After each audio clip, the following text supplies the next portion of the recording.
బంకీపూర్ ఉప ఎన్నికల కోసం 2 నెలల ముందు నుంచే ప్రశాంత్ కిషోర్ పక్కా వ్యూహంతో ముందుకు వెళ్ళినట్లుగా తెలుస్తోంది. బహిరంగ సభల బదులు మొహల్లా సమావేశాలు అంటే కార్నర్ మీటింగ్స్ పెట్టడం కూడా కలిసి వచ్చిందని చెప్తున్నారు. బూత్ స్థాయి కమిటీలను ఏర్పాటు చేసుకోవడం, స్వయంగా పీకే అభ్యర్థిగా నిలబడడంతో ఓటర్లలో ఒకంత నమ్మకం కలిగిందని చెప్తున్నారు. గంటల వ్యవధిలో బీజేపీ తన క్యాండిడేట్ను మార్చడం కూడా ఒకంత బీజేపీ ఓటమికి కారణంగా చెప్తున్నారు. అభిషేక్ కుమార్ సిన్హా పేరు ప్రకటించి రాత్రికి రాత్రే నీరజ్ కుమార్ సిన్హాకు బీజేపీ బీఫామ్ ఇవ్వడం కూడా ఓటమికి ఒక కారణంగా చెప్తున్నారు. కాయస్థ అగ్రవర్ణాల ఓట్లను తన వైపు తిప్పుకోవడం కూడా కలిసి వచ్చిందని చెప్తున్నారు.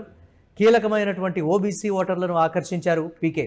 ఆర్జేడీ సొంతమైన ముస్లిం యాదవ్ ఓట్లను కూడా చీల్చడం ఒకంత విజయానికి కారణంగా చెప్తున్నారు. ప్రచారంలో ప్రతిపక్ష ఆర్జేడీ వెనుకబడడంతో పోటీ ప్రశాంత్ బీజేపీగా మారడంతో ఉత్కంఠ అయితే నెలకొంది. బీజేపీ ప్రభుత్వంపై రెఫరెండం అంటూ కూడా పీకే ప్రచారం చేశారు. ముఖ్యంగా పీకే వైపు జెన్జీ నిలిచింది. పీకే విజయం సాధించడంలో జెన్జీ పాత్ర ఎంత కీలకమైందో ప్రస్తుతం ఈ విజయం ద్వారా అర్థమవుతుంది. బీజేపీ కంచుకోట అయినటువంటి బంకీపూర్లో ప్రశాంత్ కిషోర్ ఎలా గెలిచాడు, 30 ఏళ్ల బీజేపీ సామ్రాజ్యాన్ని 30 రోజుల్లో ఎలా బద్దలు కొట్టాడు, ప్రతిపక్ష ఆర్జేడీని కాదని ప్రశాంత్ వైపు ఓటర్లు ఎందుకు నిలబడ్డారనేది ఒకంత ప్రశ్నగా మారింది. అధికారంలో ఉండి కూడా ఆ సీటును బీజేపీ ఎందుకు కాపాడుకోలేకపోయింది?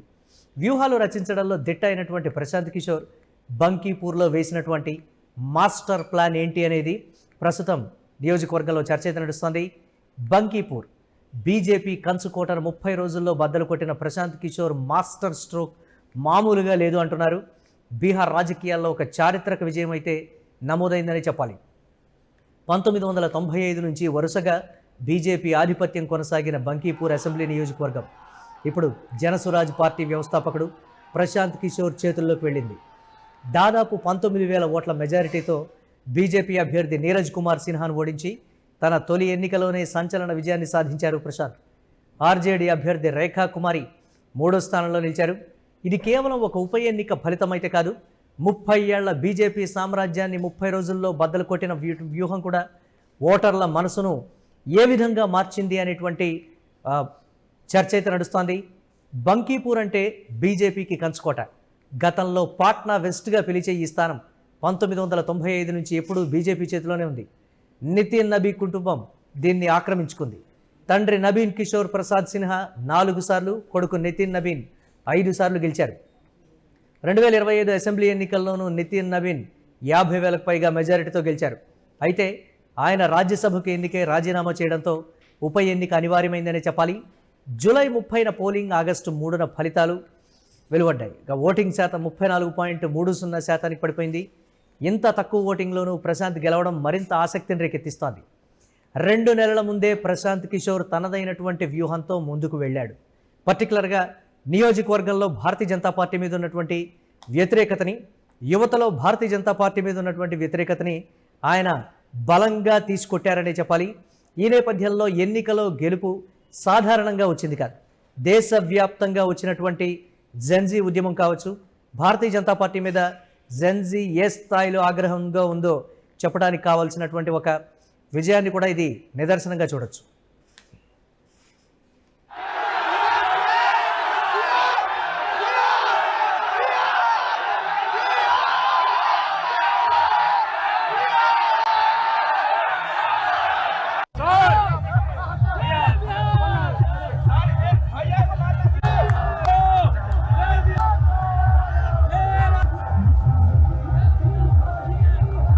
बांकीपुर की जनता की जीत है और जैसा कि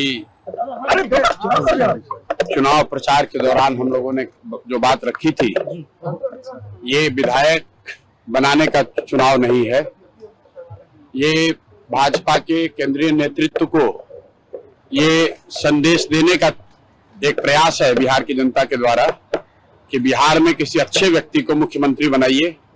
आपको जनता ने 202 विधायक जिताए हैं, किसी अपराधी, किसी गलत चाल चरित्र चेहरा वाले व्यक्ति को बिहार का नेतृत्व मत दीजिए, अच्छे आदमी को बनाइए ताकि बिहार में भी शिक्षा हो, बिहार में भी बच्चों के लिए रोजगार हो।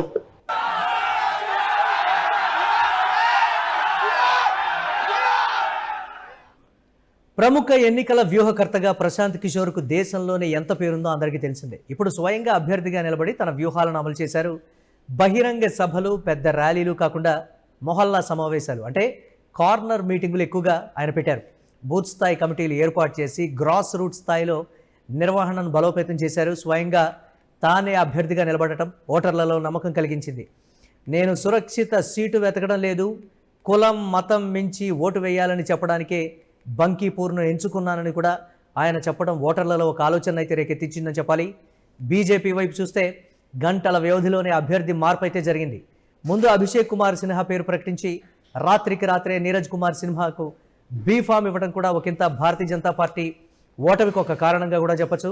ఇది అంతర్గత అయోమయానికి దారితీసిందని చెప్పాలి. కాయస్థ అగ్రవర్ణాల ఓట్లను తన వైపు తిప్పుకోవడంలో ప్రశాంత్ విజయం సాధించారని చెప్పాలి. అలాగే కొన్ని వర్గాలకు సంబంధించి ఆయన ఓటు బ్యాంకును కూడా చీల్చారు. ఈ నేపథ్యంలో జేడీయూకి సంబంధించి కావచ్చు, ఇతరత్రా పరిణామాలన్నీ కూడా ప్రశాంత్కి కలిసి వచ్చాయని చెప్తున్నారు.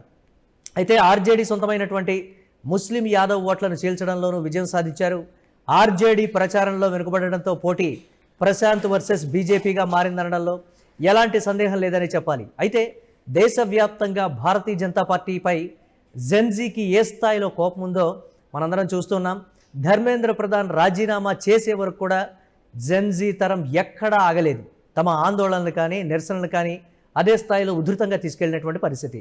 ముఖ్యంగా ఇక్కడ భారతీయ జనతా పార్టీ ఓటమికి సంబంధించి జెన్జీ ప్రశాంత్ కిషోర్ వెనుక నిలిచింది. కార్నర్ మీటింగ్స్లో కానీ, ఎన్నికల సమయంలో కానీ, ఓటింగ్ సమయంలో పర్టికులర్గా గ్రామాన తిరగటం కానీ, లేకపోతే ఇతరత్ర భారతీయ జనతా పార్టీకి వ్యతిరేకంగా పనిచేయడంలో ప్రశాంత్ కిషోర్ వ్యూహంతో పాటు జెన్జీ పాత్ర కూడా ముఖ్యంగా ఇక్కడ ఉందని చెప్పాలి. భారతీయ జనతా పార్టీ పతనం భారతీయ జనతా పార్టీకి కంచుకోటైనటువంటి బంకీపూర్ నుంచే స్టార్ట్ అయింది. ఇది నితిన్ నబీన్ కూడా కోలుకోలేని దెబ్బనే చెప్పాలి. జాతీయ అధ్యక్షుడిగా సక్సెస్ అవుతున్నాను అనుకుంటున్నటువంటి సమయంలో తాను రాజీనామా చేసి ఉప ఎన్నికకు కారణమైనటువంటి ఆ స్థానంలో భారతీయ జనతా పార్టీ తన సొంత పార్టీని తాను గెలిపించుకోలేకపోవడం, తన కుటుంబ సభ్యులకి సంబంధించి ఎంతో పట్టున్నటువంటి నియోజకవర్గంలో మరొక పార్టీ గెలవటం అనేది చాలా ఇబ్బందికరమైనటువంటి పరిస్థితిగానే చెప్తున్నారు. భారతీయ జనతా పార్టీకి ఎదురుగాలి బంకీపూర్ నుంచే స్టార్ట్ అయింది అనేటువంటి మాట కూడా చెప్తున్నారు. అయితే ప్రశాంత్ ప్రచారాన్ని ఒకసారి చూస్తే బీజేపీ ప్రభుత్వంపై రెఫరెండంగా మాత్రమే ఆయన ప్రచారం చేశారు. ఉద్యోగాలు, విద్య, అభివృద్ధి సమస్యలపై దృష్టి సారించారు. ముఖ్యంగా జెన్జీ ఓటర్లు ప్రశాంత్ వైపు నిలబడటం అనేది ఆయనకు భారీగా కలిసి వచ్చింది. ఇదే నియోజకవర్గంలో గత ఎన్నికల్లో 7,000 పైచిలకు ఓట్లు మాత్రమే సాధించినటువంటి పరిస్థితి ఉంది అభ్యర్థిగా.